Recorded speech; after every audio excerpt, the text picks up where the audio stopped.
Hello everyone, I am Kia Jadhav and today I will be telling you the story of Echo and Narcissus. Echo was a beautiful fairy who lived in the forests of ancient Rome. Echo loved the hills and the forests and her fellow people. But Echo had one problem. She loved to talk. Once Echo began to talk, she would go on talking for hours and hours. People listening to her would get tired. She may be beautiful, but she is such a bore, they would say. One day, Hera, the queen of gods, was looking for her husband. She met Echo on the way and asked Echo if she had seen her husband. Echo, of course, could not reply with a simple, "No, I haven't," and began to chatter to Hera. Hera was impatient, and Echo's non-stop babbling made her so angry that she cursed Echo. "You should never be able to start a conversation with anyone," she shouted angrily. "From now on, you will only be able to say the last words of the person talking to you." Echo ran away into the forest, ashamed and upset. When the other fairies saw her, they said, "Where have you been, Echo?" "Echo, Echo, Echo," was all that Echo could answer. Hera's curse had started to work. Echo went away, far away from everyone. She could not talk unless someone else spoke first. Then one day, a young man named Narcissus entered the forest. Echo longed to speak to him. Narcissus walked through the forest and Echo followed him slowly. When Narcissus felt that someone was following him, he stopped. "Hello," said Narcissus. "Hello," replied Echo. "Is anybody there?" asked Narcissus. There," was all Echo could say. "Why don't you come out?" requested Narcissus. Out," said poor Echo. "Stop mocking me, you miserable creature," shouted Narcissus. Creature. Narcissus stormed away in a fit of anger, and beautiful Echo was left alone in the forest once again.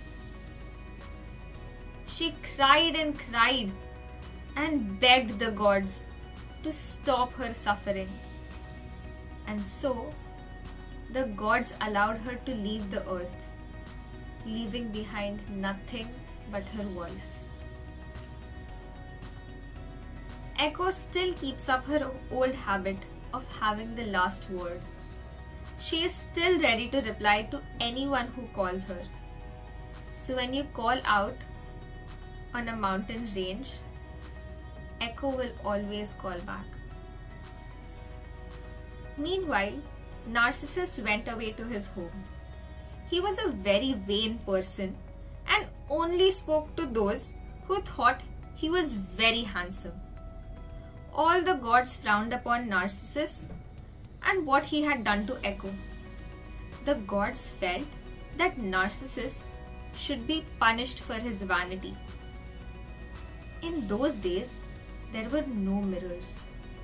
And though Narcissus knew he was good looking, he had never seen a clear picture of himself. One day, when he was hunting in the forest, he stopped by a pool of water and bowed down to drink. Narcissus did not know that this was a sacred pond with the clearest water, where the mountain goats did not dare to drink, where no animal of the forest approached, where not even a leaf or a branch ever fell into the water.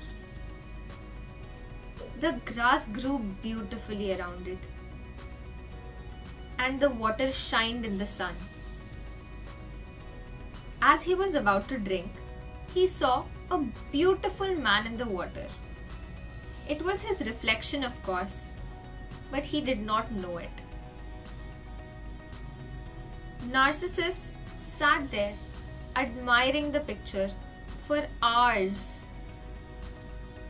The gods watched him sit by the pool and admire his own image. They knew that he loved himself so much that he would never move away from there.